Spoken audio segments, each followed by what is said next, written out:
Ces lettres vous emmènent dans une dimension mentale et spirituelle qui transcende le plan des activités et des problèmes humains. Aussi, faites précéder leur lecture d'un temps de calme et de relaxation pour mieux les assimiler. Tranquillisez, si possible, votre esprit en établissant un état de silence intérieur.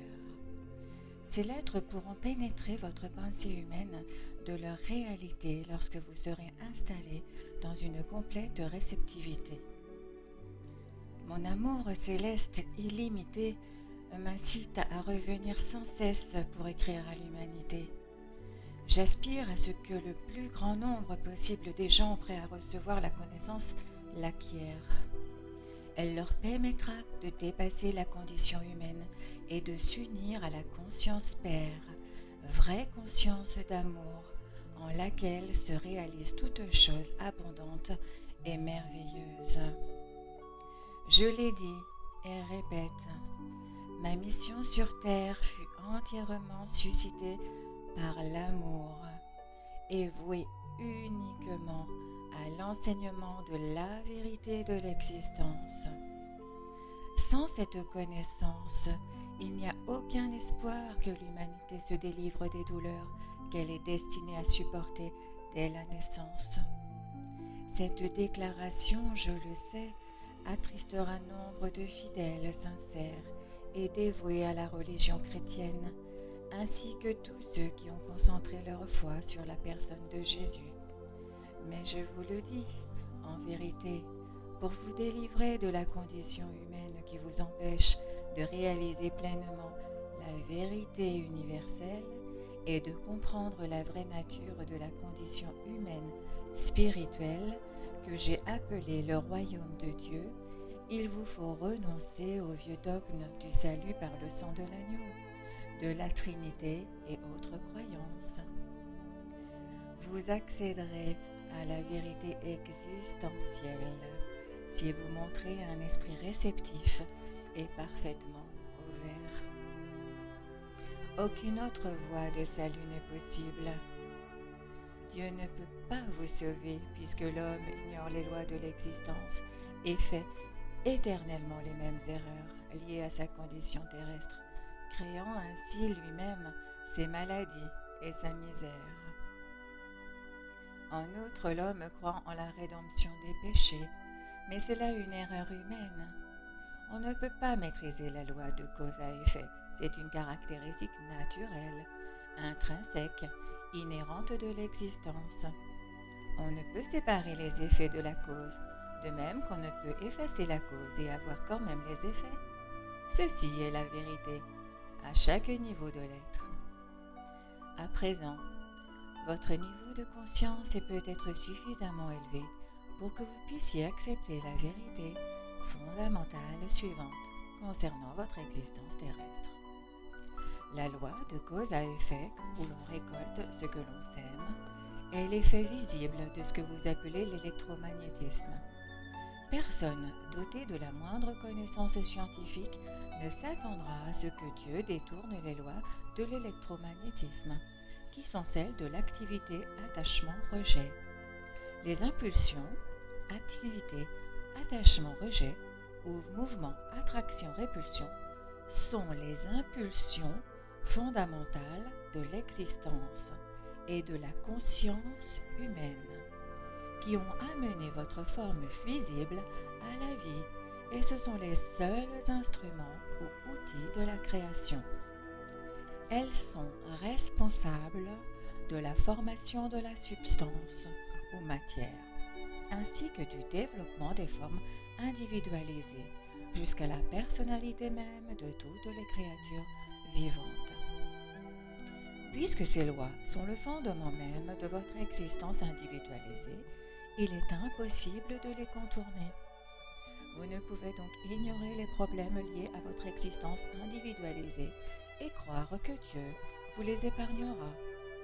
Votre seul espoir d'en être définitivement soulagé, de sortir du cycle de l'incarnation humaine est de les reconnaître et de les accepter, puis de travailler quotidiennement à les dépasser pour finalement, une fois devenu pur esprit, de cœur et de corps, vous unifier et ne faire qu'un avec la conscience universelle d'amour, le Père qui accomplit l'œuvre d'amour.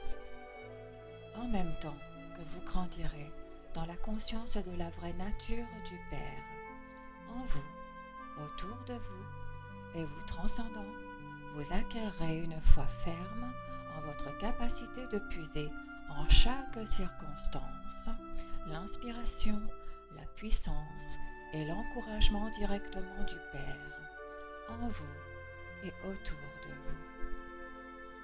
Vous saurez que c'est vraiment le Père qui vous soutient et vous guide dans le royaume de la conscience d'amour Père. Vous vous rendrez parfaitement compte que le Père, tout en étant universel, est en même temps individuel pour vous. Il vous connaît, il est conscient de vos pensées, de vos problèmes. Dans la conscience d'amour Père se trouvent les solutions parfaites qui attendent que vous les reconnaissiez. Quand vous les reconnaîtrez, vous vous libérerez de la douleur, à condition que vous soyez souple et disposé à écouter. Tant que vous ne serez pas disposé à écouter, vous ne pourrez être rempli de la conscience d'amour Père. Voici une parabole. Imaginez un enfant qui hurle et donne des coups de pied parce qu'il veut une glace, alors que son père attend patiemment à la porte de sa chambre pour lui montrer qu'il lui a apporté une glace et des fruits. On ne peut trouver cette parabole improbable, mais elle est néanmoins vraie. Mère, rappelez-vous des moments où vos enfants, inconsolables, à propos de quelque chose, refusaient d'écouter ce que vous tentiez en vain de leur dire, alors que vous aviez déjà la solution, qui n'attendait que le moment où ils s'arrêteraient de trépigner et sécheraient leurs larmes. Je vois la douleur du peuple, des cris, ses larmes, et ma compassion est sans limite. Vous êtes entendu, mais en l'état de votre conscience actuelle, il y a peu de choses que je puisse faire pour vous. Je ne peux pénétrer les chaînes et les cordes de vos années de pensée et d'actions ignorantes. Je vois des sermons ignorants perpétuer la douleur dans les églises, les services et les chaires. Je vois des nations et des peuples lutter énergiquement pour résoudre les difficultés que leurs propres valeurs traditionnelles, culture et croyances religieuses ont créées. Je vois leur vie quotidienne limitée, leurs besoins restés inassouvis, leurs buts hors d'atteinte et les souffrances qu'ils endurent dans leurs diverses relations. La conscience collective du monde se compose de miasmes de crainte, ressentiment et colère. Elle est également faite de turbulences émotionnelles issues de désirs passionnés, de vengeance et d'épuisement. Ces miasmes se mélangent à ce qui émane des gens ayant reçu l'inspiration et un certain degré d'illumination. Compassion, détermination à élever la conscience mondiale, dévouement total à la recherche de l'amour inconditionnel. Je viens près des gens qui m'invitent et travaille avec eux à soulager leur détresse. Mais leur façon de penser et leurs croyances sont si fortement ancrées en eux que ma vérité ne peut les atteindre et apporter à leur esprit de nouvelles connaissances. Beaucoup de personnes ont entendu, bien que brièvement et imparfaitement, mais ont manqué du courage nécessaire pour accepter et exprimer de nouvelles idées. Le moment était peu propice à l'époque de ma venue sur Terre pour briser les barrières de la conscience humaine et vous instruire. Mais maintenant, le temps est venu. Vous accédez à un nouvel agencement de fréquences vibratoires qui vous permettra plus facilement de vous élever au-dessus de la matérialité de l'âge précédent. Cette déclaration peut sembler étrange, mais l'univers regarde en réserve en stock de connaissances des énergies dont vous n'avez même pas idée. Aujourd'hui, aucun esprit humain n'est capable de les appréhender. Vous ne pouvez qu'imaginer le spectre d'énergie en jeu, ce qui de toutes les façons ne correspond pas à la vérité. Cela vous sera donc une aide précieuse si vous acceptez mes déclarations et les acceptez avec confiance parce qu'elles sont vraies. Vous accédez à de nouvelles fréquences de vibration en rapport avec la conscience humaine, lesquelles vous permettront d'avancer dans le développement spirituel mental décrit dans ma lettre 1. Bon, je me suis éloignée de mon propos, aussi vais-je reprendre et me répéter. Vos pensées et vos sentiments ne peuvent plus échapper aux lois les plus fondamentales de l'existence. Semer et récolter. Que vous ne pouvez vous-même échapper aux lois de l'électromagnétisme dans votre monde matériel. Car l'électromagnétisme est l'impulsion qui produit la loi suivant laquelle l'on récolte ce que l'on a semé, tout comme il engendre la forme dans le domaine fondamental des particules d'énergie. Par conséquent, persister à croire au dogme chrétien et appliquer en même temps l'enseignement de ces lettres sont deux attitudes inconciliables, parce que le dogme touchant au salut par ma crucifixion, à la Trinité et à la résurrection des morts, à l'usage d'encens, de prières toutes faites, est faux, alors que les faits présentés dans ces lettres sont vérité. Le dogme et les ornements sacramentaux sont des diversions pour capter votre attention et obtenir votre allégeance, mais elles obscurcissent la vérité de mes enseignements. C'est pourquoi ces lettres devaient être écrites. Il n'y avait qu'un moyen pour moi d'atteindre le monde aujourd'hui, alors qu'il est sur le point d'accéder à un nouvel ordre mental et émotionnel. C'était d'utiliser un esprit réceptif, obéissant et déprogrammé, prêt à recevoir l'instruction et à effectuer le travail manuel à ma place. Ces lettres offrent aux gens la seule manière véritable de trouver le chemin qui mène à la dimension spirituelle, dans laquelle disparaît toute l'erreur humaine et où seul l'amour reste. Tout le reste n'est que pure rationalisation et raisonnement humain et ne représente pas la vérité. Les gens, particulièrement en Amérique, tentent de résoudre de vieux problèmes par l'usage de nouvelles techniques, mais tant qu'ils ne comprennent pas la vraie nature de la vie, de l'ego et des lois de l'existence, ils renforcent simplement leur ego et leur souffrance se perpétue. Tandis que j'expose dans les pages suivantes la vérité simple que je transmettais 2000 ans plus tôt, gardez bien ceci à l'esprit. Cette vérité est constante et immuable. Ainsi, vous ne pouvez qu'approfondir votre compréhension de la vérité, non la modifier. Vous êtes-vous rendu compte, en lisant les 2 premières lettres, que tout ce que j'ai dit au peuple de Palestine était les résultats directs de ce que j'avais perçu de la réalité de l'existence dans le désert, à savoir que rien n'était solide. Vous rappelez-vous que dans mon état transcendant, tandis que je regardais les rochers, le sable, les montagnes, l'eau de la mer morte au-dessous de moi, tout m'apparaissait comme un scintillement de poussière. La roche, le sable, les montagnes, l'eau différaient les uns des autres uniquement par le degré d'intensité du scintillement de poussière et la densité apparente des poussières dans le scintillement. Je ne trouve pas d'autre moyen de décrire ce que j'ai vu quand j'étais sur Terre, ou de transmettre les faits concernant la vraie substance de la matière et l'aspect apparemment solide des composants et de la construction de votre monde. Dans le discours moderne, vous appelleriez probablement ce sentiment de petite poussière une vibration de particules. Peut-être pourrait-on combiner les 2 expressions et décrire la réalité visible la plus fondamentale comme un scintillement de particules. Cela rend assez bien le sentiment de léger rayonnement dans lequel j'ai vu danser les particules. Tout ce qui précède sert l'introduction à ma narration lors de mes activités en Palestine. Laissez-moi évoquer à présent un jour ancien il y a 2000 ans. Le soleil brillait dans un ciel bleu très clair, tandis que je grimpais dans les collines avec mes disciples dans l'intention d'effectuer une retraite pour me reposer, méditer et prier.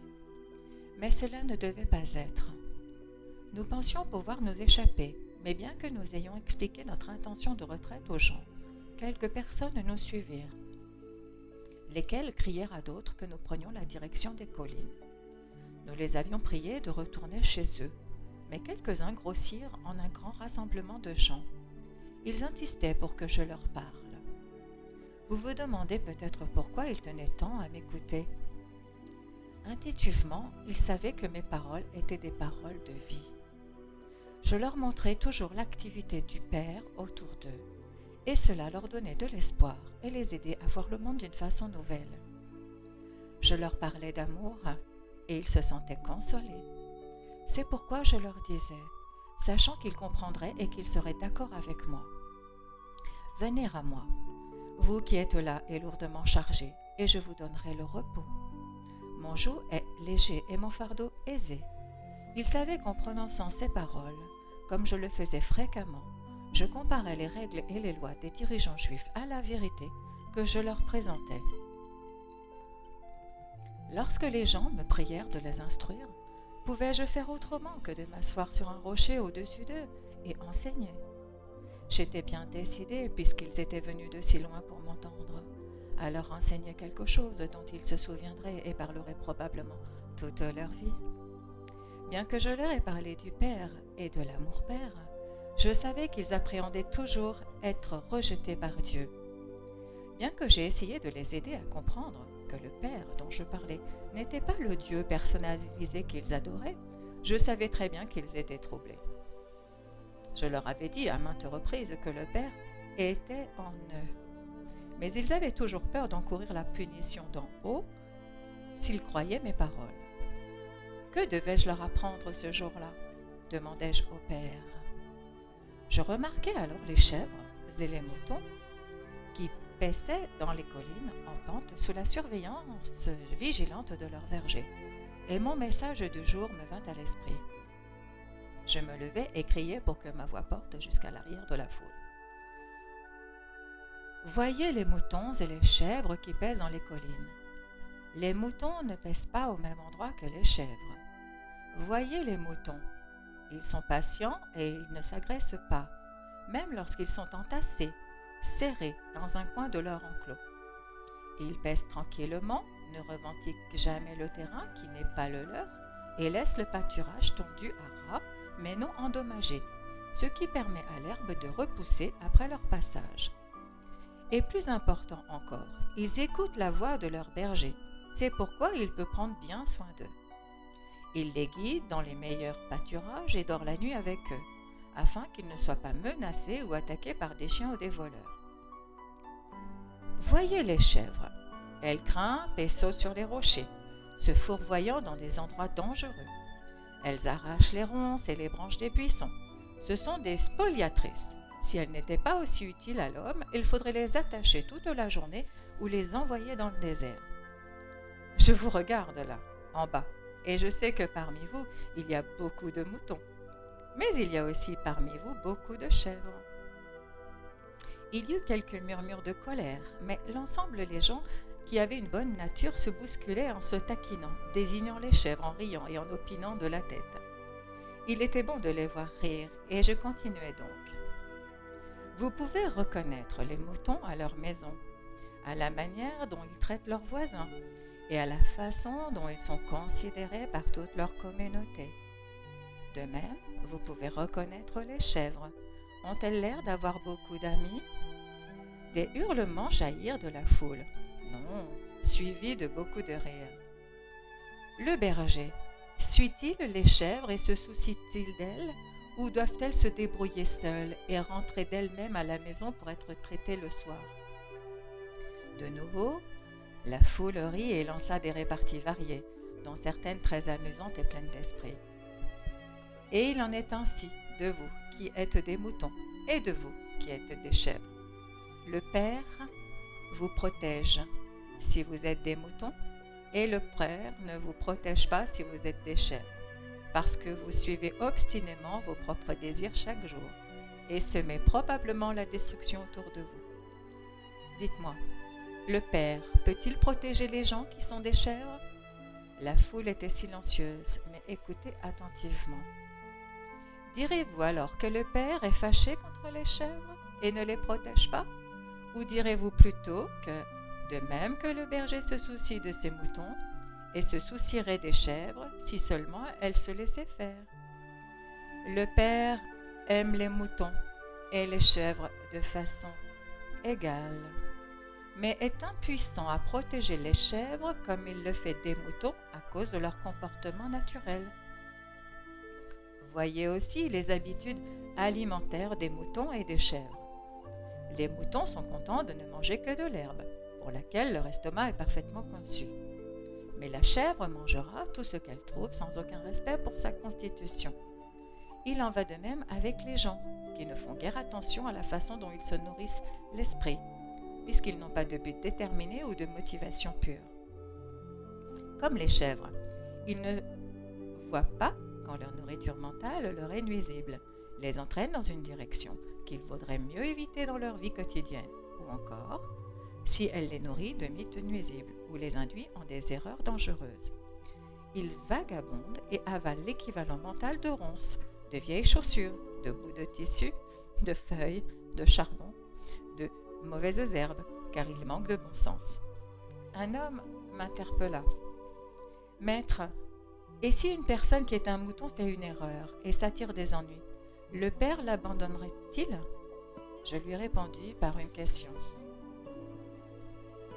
Que fait le berger quand une de ses brebis tombe dans un fossé, dégringole au bas d'une falaise ou se prend dans des ronces? Je vais vous le dire. Le berger abandonne son troupeau et court à la recherche du mouton manquant. Il ne l'abandonnera pas tant qu'il ne l'aura pas remis en sécurité. Ainsi en est-il du Père. Même un mouton ne peut éviter de faire des erreurs d'une manière ou d'une autre, mais soyez assurés que le Père répond immédiatement à son bêlement et le sauve. Et si une chèvre se comportait comme un mouton et tenait compte de la voix du berger, elle se mettrait elle aussi sous la protection du berger, qui en prendrait soin comme il prend soin du mouton. Ainsi en est-il de vous et du royaume des cieux, le royaume de Dieu. Plusieurs voix s'élevèrent en me demandant de leur dire ce que j'entendais par royaume de Dieu. Ce que je vous dis est différent de tout ce que vous avez jamais entendu des prophètes de toutes les époques. N'essayez pas de comprendre ce que je dis en pensant à ce que vos enseignants vous disent. Ils ne peuvent que répéter les Écritures saintes et n'ont aucune connaissance personnelle du royaume de Dieu ou du ciel. Dieu n'est pas contenu dans un endroit quelconque. Il est partout, comme le ciel et l'air au-dessus de vous. Les textes sacrés disent vrai quand ils disent « En Dieu, vous vivez, bougez et avez votre être. » Car le royaume de Dieu est au-dessus, autour de vous et aussi en vous. Vous pouvez entrer dans le royaume de Dieu. Les gens s'exclamèrent impatiemment. Mais qu'est-ce que c'est? C'est un état d'esprit et de cœur entièrement rempli de Dieu, votre Père. Quand vous êtes dans cet état, le Père est le chef de votre corps. Il dirige tout ce que vous faites et toute votre vie. Quelques personnes bougonnèrent. Comment cela se peut-il? Il est possible d'être si dénué d'ego, de désirs égoïstes, d'hostilité, de colère, de jalousie, d'avidité, de vindicte, que seul Dieu reste maître de votre esprit et de votre cœur. Qu'arrive-t-il alors? Alors, vous entrez dans l'état d'être, qui est dirigé par Dieu. C'est absolument magnifique et glorieux. C'est l'amour, la générosité, le souci d'autrui comme de soi. C'est le non-jugement, puisque vous acceptez les autres exactement tels qu'ils sont, sachant qu'ils sont aussi les enfants de Dieu et que le Père prend autant soin d'eux que de vous. C'est le bonheur sans mesure, indescriptible. C'est la joie dans la beauté du monde. C'est la vie illimitée et une énergie accrue. C'est la santé et la satisfaction de tous vos besoins, avant même que vous sachiez que vous avez un tel besoin. Pourquoi les rabbins ne nous disent-ils pas ces choses-là? Se plaignirent alors plusieurs voix. Parce que moi seul ai vu le Père. Moi seul sais comment le monde a été créé et les lois de l'existence. Et parce que je sais toutes ces choses, vous n'avez qu'à venir à moi et me questionner. Je vous révélerai tout ce qui m'a été transmis. Je vous le dis en vérité, tous ceux d'entre vous qui croient, comprennent et cherchent quotidiennement à mettre mes paroles en pratique seront exemptés des tribulations que connaissent les hommes. Vous souffrez parce que vous ne comprenez pas comment vous avez été créé et votre vraie raison d'être. Vous êtes nés pour être les fils et les héritiers du Père. Vous êtes nés pour aimer tout ce que le Père est en soi et tout ce qu'il peut vous donner. Mais vous tournez le dos à toute la gloire du royaume et essayez de trouver le plaisir dans les choses terrestres. En agissant ainsi, vous ne découvrirez jamais le royaume de Dieu, ni n'entrerez dans le royaume des cieux. Comment alors entrerons-nous dans le royaume? Je vous l'ai déjà dit, vous entrez dans le royaume des cieux quand vous vous repentez de tout ce que vous êtes dans votre cœur et dans votre esprit. Quand vous remettez votre part d'ombre au Père, demandez pardon et priez pour avoir la force de vous purifier de vos mauvaises pensées, paroles et actions. Vous finissez par vous en débarrasser. Alors, vous pouvez être sûr que vous êtes sur le point de trouver le royaume des cieux. Quand vous aurez accompli cela, vos attitudes envers autrui changeront, car le Père accomplira son œuvre d'amour en vous. Vous serez libérés des chaînes et des cordes, des mauvais désirs et des actes qui vous lient d'autrefois, et vous rendez captifs du monde. Plus que cela, vous découvrirez que le Père répond vraiment à chacun de tous vos besoins, même avant que vous sachiez que vous ayez un tel besoin. Les gens rirent, mais plusieurs voix se joignirent à la sienne en disant « Nous sommes avec toi depuis de nombreuses heures. Tu nous as fait marcher très longtemps avant de consentir à nous enseigner. Nous t'avons montré que nous sommes de bons moutons. Ne nous aideras-tu pas à satisfaire notre faim ?» Je me rendis compte qu'ils disaient la vérité et ressentais une vraie compassion pour eux. Ils ne m'avaient pas suivi juste pour être guéris, mais aussi parce qu'ils avaient très envie de connaître la vérité qui m'avait été donnée par le Père. Je leur avais dit que le Père satisferait à tous leurs besoins. J'avais là une occasion de leur montrer à nouveau le pouvoir de la foi et la puissance qu'est Dieu. Je prouverai que rien n'est impossible à ceux qui croient vraiment, comme moi j'avais cru et perçu la parole et la vérité du Père.